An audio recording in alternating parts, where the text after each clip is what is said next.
Good morning, শুভ সকাল। সকল প্রিয় মিষ্টি বন্ধুদেরকে জানাই কেমন আছো। আশা করি সকল প্রিয় বন্ধুরা অনেক ভালো আছো, সুস্থ আছো। আমিও ভালো আছি। চলে এলাম প্রত্যেক দিনের মতন আজ আবার একটা ভিডিও নিয়ে। চলো সারাদিনের যেটুক যা কাজকর্ম সেটুক তোমাদের সাথে শেয়ার করবো, তোমরা সঙ্গে থাকো। ঘুম দিয়ে উঠে দেখো হাতে ঝাঁটা নিয়ে নিয়েছি, আজকে সকাল সকাল তোমাদের ঝাঁটা দেখাচ্ছি। আর পড়েছে একটা ফুটো চাদর, দেখো না, হাতের সামনে সকালবেলায় উঠে যেটা পেয়েছি সেটাই গায়ে দিয়ে দিয়েছি। তো এই দেখো ঝাড় দিচ্ছি, এত বড় রাস্তাটা পুরো আমার এখন ঝাড় দিতে হবে। আর মুখে নিয়ে নিয়েছি ব্রাশ, ঠিক আছে, এক কাজে দু কাজ করো, ব্রাশও করা হবে, ঝাড়ও দেওয়া হবে। ঠিক আছে, চলো এবার ঝাড়টার দিয়ে নিই, তারপরে যাবো গিয়ে তোমার রান্নার দিকে। ঠিক আছে, গতকাল রুই মাছ নিয়ে রেখে দিয়েছি। অর্ধেকটা বড় রুই মাছ ছিল আর একটা চারা রুই মাছ ছিল। তো এই যে দেখো ফ্রিজ থেকে রুই মাছটা বের করে নিয়ে আসলাম, নিয়ে এসে হলুদ নুন সুন্দর করে মাখিয়ে নিলাম, যেহেতু মাছে তো জানোই। দেখো বড় মাছটা দেখো কেটেছে কিরম করে, দাদা জানি মাছ কাটতেও জানি না, বেকা টেরা করে কেটেছে। ঠিক আছে, আর এই যে দেখো বাজার দিয়ে নিয়ে এসেছিলো কচু। কয়দিন ধরে কচু দিয়ে মাছ খাবো, কচু দিয়ে মাছ খাবো করে মাথাটা দিচ্ছে খারাপ করে। যাই হোক কেটে কুটে নিয়েছি, এখানে তেলও দিয়ে দিয়েছি, কড়াইতে গরম হয়ে গেছে। এইবার মাছগুলো চলো ঝপ দিয়ে দিই। ঠিক আছে, একটু লাল লাল করে ভাজবো। ঠিক আছে, আর এই মাছ একটু লাল লাল করে ভেজে কচুতে দিলে বেশ খেতে ভালো লাগে। আর জানো তো আজকে মাছটা কি হলো কি জানি, আমি কি বোকামি করলাম না কি বুঝতে পারলাম না।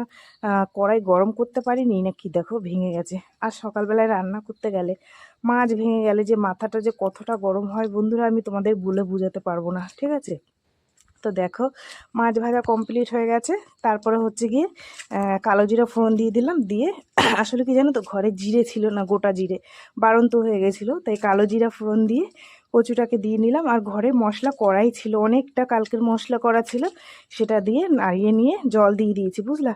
আর এখানে দেখো আমার ননদ এসেছিলো কালকে, ননদ নিয়ে এসেছিলো অনেক পুঁই শাক, জানো তো আমার ননদের গাছে অনেক পুঁই শাক হয়েছে।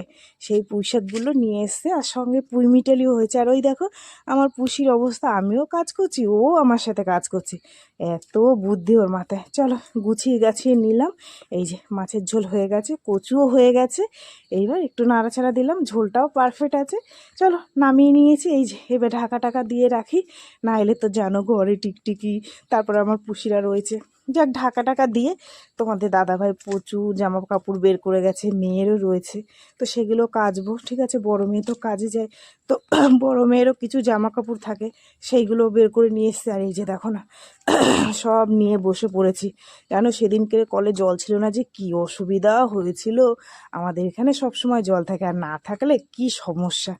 যাই হোক কাঁচা ধোয়া তোমাদের সাথে গল্প করতে করতে কাঁচা কমপ্লিট করে, এই দেখো না গায়ে যত জোর আছে মনে হচ্ছে মনের রাগগুলো ওদের উপর মিটাচ্ছে, একদম নিগড়ে নিগড়ে যাতে একটুও জল না থাকে। দেওয়ার সঙ্গে সঙ্গে যেন ঝপাত করে শুকিয়ে যায়, মনে হচ্ছে আমার মনের রাগটা ওদের উপর আমি মিটাচ্ছি। যাই হোক চলো সমস্ত কাজ কমপ্লিট, এইবার হচ্ছে ঠাকুর দিয়ে দেবো।